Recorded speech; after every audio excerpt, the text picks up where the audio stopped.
Hello সবাই। আমি আশা করছি যে আপনারা খুবই ভালো আছেন এবং আপনাদের যা কিছু নিয়ে আপনারা কাজ করছেন সেগুলোতে আপনারা খুবই ভালোভাবে করতে পারছেন, প্রোডাক্টিভ দিন কাটাচ্ছেন। আচ্ছা, আজকে আমার ইচ্ছা আমরা একটু চেয়ার নিয়ে আলোচনা করি। তো আপনাদের বাড়িতে হয়তো কিছু নতুন ধরনের কিছু পুরোনো ধরনের চেয়ার আছে। আমাদের যারা বেঙ্গলের যারা লোকজন তাদের তাদের বাড়িতে ইউজুয়ালি খুবই আমি দেখেছি নানা রকমের চেয়ার পাওয়া যায়। মানে আমাদের বেঙ্গলিদের হয়তো একটা চেয়ার নিয়ে একটা খুবই ফ্যাসিনেশন আছে।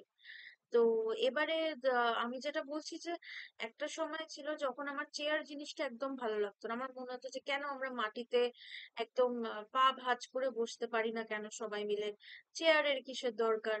এবং মানে আমার কাছে এই ডাইনিং টেবিল এবং চেয়ার ব্যাপারটা খুবই একটা আহ কি মানে ডাইনিং টেবিল এবং চেয়ার জিনিসটা আমার কাছে খুবই আহ কি বলবো, মানে খুবই নতুন ছিল, খুবই মানে দরকার নেই এরকম টাইপের ছিল। কিন্তু তারপরে আমি যত বড় হলাম, বাইরে গেলাম চাকরির জন্য, যাই হোক, এবারে আমার মনে হয় যে তখন আমি নানা রকম চেয়ার ফার্নিচারের ডিজাইন দেখলাম এবং তখন আমি খুবই ইন্সপায়ার্ড ফিল করতে শুরু করলাম যে ওয়াও, এক একটা চেয়ারের ডিজাইন কি সুন্দর হয়, এক একটা চেয়ার দেখতে কি সুন্দর হয়। তো আজকে আমরা একটু চেয়ার নিয়ে একটু জানি। তো চেয়ার অ্যাকচুয়ালি খুবই একটা পুরনো একটা আমাদের ইনভেনশন। ইনভেনশন মানে হচ্ছে একটা জিনিস যেটা আমরা অনেক দিন আগে বানিয়েছি। তো চেয়ার হচ্ছে এমন একটা জিনিস, চেয়ার চেয়ার 5,000 বছর আগে বানানো। আর চেয়ারটা বানানো হয়ে মানে ইজিপশিয়ানের যারা রাজা রানীরা ছিলেন তারা চেয়ার বানিয়েছিলেন। এবং মানে ওদের নানা রকম কাজের জায়গায় এবং ওদের যে বাড়ি ঘর হতো সেইখানে ছোট্ট ছোট্ট নানা রকম ডিজাইনের চেয়ার বানিয়ে ওরা ওদের কাজে বসার জন্য ইউজ করতো। চেয়ার আমাদের মধ্যযুগ থেকে কিছু যারা প্রচন্ড বড় লোক জাতির লোকজন তাদের বাড়িতে দেখা যায়। বাকি সবাই নিচে বেঞ্চ বা স্টুল মতো সরু সরু জায়গায় বসে। আচ্ছা, চার্লস ডারউইন উনি একজন ইকোলজিস্ট।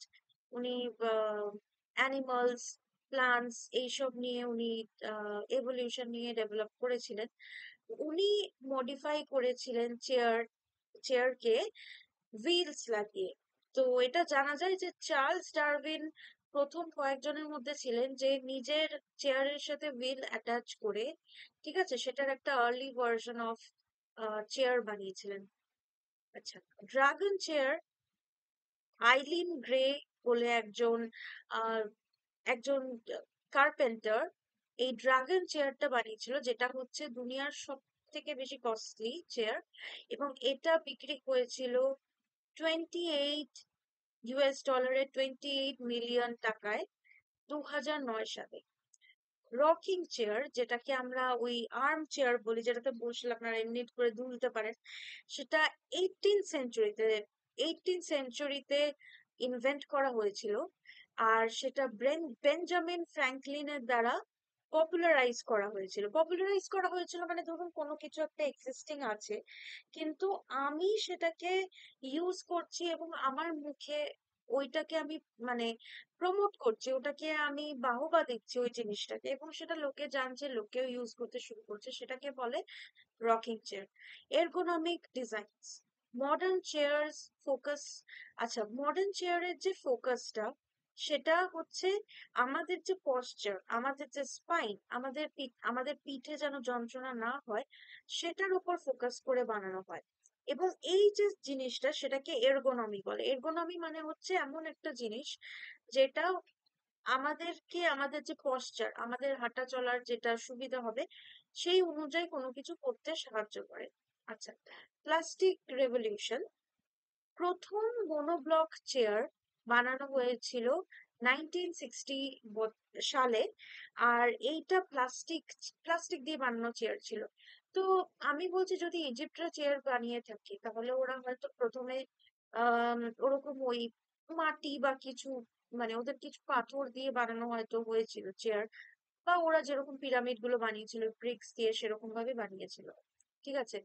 আরেকটা হচ্ছে যে আহ এখন আমাদের যেহেতু এত কিছু হয়েছে, মানে এত কিছু আমরা প্লাস্টিক যেহেতু আমাদেরকে এতটা, হ্যাঁ প্লাস্টিকের দ্বারা দূষণও হয়, কিন্তু প্লাস্টিক আমাদের লাইফস্টাইলকে অনেক বেশি অ্যাফোর্ডেবল করতে সাহায্যও করছে। তো প্লাস্টিকের চেয়ার 1960 সালেই প্রথম বানানো হয়েছিল এবং সেটা খুবই পপুলার হয়েছিল। এই চেয়ারটাকে বলা হতো মোনোব্লক চেয়ার, অ্যাফোর্ডেবিলিটি আর ডিউরেবিলিটির জন্য। আচ্ছা, চেয়ার ফোবিয়া, থাসোফোবিয়া, এটা হচ্ছে বসে থাকার ভয়। ঠিক আছে, বসে থাকার ভয় মানে চেয়ারে বসার ভয় বা একদম চুপ করে বসে থাকার ভয়। হ্যাঁ, ফোবিয়া মানে হচ্ছে হাইটেন্ড ফিয়ার।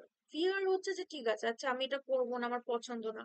ফোবিয়া হচ্ছে যে মানে একদম মানে ওইটা নিয়ে তারা ভাবতে থাকে, ওটা তাদেরকে মানে ডিপ্রেস করে তোলে, ওটা নিয়ে চিন্তা করে যায়, অ্যাংজাইটি হয় তবুও চিন্তা করে যায়। তো করতে করতে তারা তারা এমন একটা জায়গায় চলে যায় যেখানে ওইটা আর তারা ভাবতে পারে না যেভাবে কিভাবে করব। ঠিক আছে। তো থ্যাসোফোবিয়া হচ্ছে ফিয়ার অফ বিং আইডল। ঠিক আছে, মানে কোনো মানুষ যদি আপনাদের চেনা জানার মধ্যে এরকম থাকে যে চুপচাপ বসতেই পারে না, তারা হচ্ছে থ্যাসোফোবিয়া। কিন্তু এটাও একটু জেনে রাখা উচিত যে কোনো মতেই কোনো ফোবিয়াই আমাদের কিন্তু এমন কিছু নয় জিনিসটা, যেটা হচ্ছে যে আমাদের কি বলবো, মানে কি করে বোঝানো যায়, যে সবটাই যে মন গড়া, সবটাই যে ইচ্ছা করে আমি নিজের ঘাড়ে নিয়ে নিচ্ছি সেটা কিন্তু নয়। অনেকটাই সত্যি। ঠিক আছে, অনেকটাই হয়তো আমাদের কিছু জেনেটিক ব্যবস্থা, কিছু হয়তো আমাদের এনভায়রনমেন্টের ব্যবস্থা, কিছু হয়তো সাইকোলজিক্যাল ব্যবস্থা, তার জন্য অনেকটাই ফোবিয়া হয়। ঠিক আছে। গেমিং চেয়ার, গেমিং চেয়ার বানানো হয় লং গেমিং সেশনস এর জন্য। ঠিক আছে, আহ যেটা হচ্ছে 2000 সাল থেকে পপুলার বানানো হয়। চেয়ার রেকর্ড, চেয়ার রেকর্ডটা কি? চেয়ার রেকর্ড হচ্ছে চায়নাতে মানে 2000টা লোক একটা সিঙ্গেল চেয়ারে একবারে বসেছিল, সেটা একটা রেকর্ড আছে এখনো পর্যন্ত। তো আমাদের কাছে এই ফ্যাক্ট গুলো আছে মানে চেয়ার সম্বন্ধে। আরো জানতে থাকুক, স্টে টিউন ফর মোর।